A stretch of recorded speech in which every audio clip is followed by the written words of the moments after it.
17 अक्टूबर 2007 को मुंबई के वानखेड़े स्टेडियम में खेला गया भारत और ऑस्ट्रेलिया के बीच एक दिवसीय मैच क्रिकेट के इतिहास में एक अद्भुत कहानी के रूप में दर्ज है। यह मैच उस समय बेहद रोमांचक और नाटकीय बन गया जब भारत के जीत की उम्मीदें समाप्त होती दिखीं, लेकिन फिर एक शानदार पल आया जिसने सबको चौंका दिया। जब ऑस्ट्रेलिया ने पहले बैटिंग करते हुए भारत के सामने एक चुनौतीपूर्ण स्कोर खड़ा किया तो कोई भी यह नहीं जानता था कि मैच के बाद क्या होगा। ऑस्ट्रेलिया ने टॉस जीतकर पहले बल्लेबाजी करने का निर्णय लिया। शुरुआत में ही भारतीय गेंदबाजों ने कंगारू टीम को थोड़ा दबाव में डाल दिया। पहले ही ओवर में जहीर खान ने ऑस्ट्रेलिया के ओपनर माइकल को आउट कर दिया, लेकिन इसके बाद रिकी पोंटिंग की कप्तानी में ऑस्ट्रेलिया ने संभल कर खेलते हुए अपना स्कोर बढ़ाया। पोंटिंग, जो अपनी शातिर बैटिंग के लिए प्रसिद्ध थे, 78 गेंदों में 70 रन बनाकर आउट हो गए, लेकिन इसके बावजूद ऑस्ट्रेलिया का स्कोर 42 ओवर में 193 रन पर पहुंच चुका था। अब भारत के पास यह लक्ष्य था कि वे 194 रन का पीछा करें और जीत हासिल करें, लेकिन भारत के लिए यह आसान नहीं होने वाला था। भारत की शुरुआत बेहद खराब रही।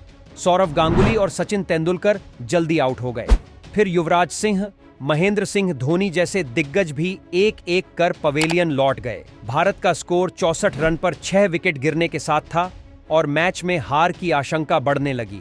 ब्रेट ली, जो अपनी रफ्तार के लिए मशहूर थे, उन्होंने भारतीय बल्लेबाजों पर कहर बरसाना शुरू कर दिया। उनके हमलों के सामने भारतीय बल्लेबाजों की स्थिति कठिन हो गई। 64 रन पर भारत के 6 प्रमुख विकेट गिर चुके थे और अब भारतीय टीम के लिए जीत की संभावना लगभग खत्म हो चुकी थी। इस समय पूरा ध्यान महेंद्र सिंह धोनी और रोबिन उथप्पा पर था, लेकिन धोनी भी जल्दी आउट हो गए, जिससे भारत की स्थिति और भी नाजुक हो गई। लेकिन यहीं से मैच का रुख बदलता है।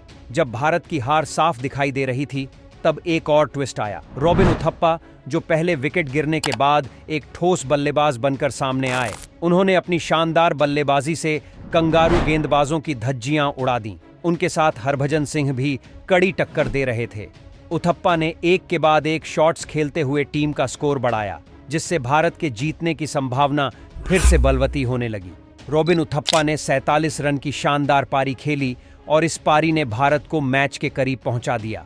हालांकि वह हाफ सेंचुरी बनाने से चूक गए और एलबीडब्ल्यू आउट हो गए, लेकिन उनकी पारी ने भारत को जीतने की दिशा में एक महत्वपूर्ण कदम बढ़ा दिया। इस पारी के बाद भारतीय टीम को जीत के लिए सिर्फ थोड़े से रन चाहिए थे और जाहिर खान और मुरली कार्तिक की फिनिशिंग ने भारतीय टीम को इस मैच में जीत दिला दी। इस प्रकार भारत ने ऑस्ट्रेलिया को 8 विकेट से हराकर जीत दर्ज की और उस दिन ब्रेट ली का घमंड चकनाचूर हो गया। भारत की इस शानदार जीत ने दर्शकों को रोमांच से भर दिया और क्रिकेट इतिहास में एक और यादगार पल जुड़ गया। इस मैच में भारत की जीत सिर्फ एक खेल की जीत नहीं थी, बल्कि यह टीम के संयम, धैर्य और संघर्ष का प्रतीक बन गई। इस प्रकार यह मैच वानखेड़े स्टेडियम में खेली गई एक ऐतिहासिक जीत के रूप में याद किया जाएगा। जब भारतीय टीम ने लग रहा था कि हार मान ली है, तब रोबिन उथप्पा, हरभजन सिंह और जाहिर खान जैसे खिलाड़ियों ने अपनी संघर्षशील पारी के साथ मैच को भारतीय टीम की झोली में डाल दिया। इस मैच ने यह साबित कर दिया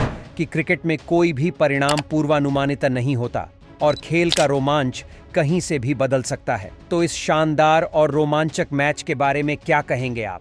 क्या आपको लगता है कि भारत के पास जीतने का कोई मौका था जब 6 विकेट गिर चुके थे? इस प्रकार के मैचों ने क्रिकेट को एक अलग ही स्तर पर पहुंचाया है। उम्मीद है कि इस तरह के रोमांचक मैच हमें और देखने को मिलेंगे।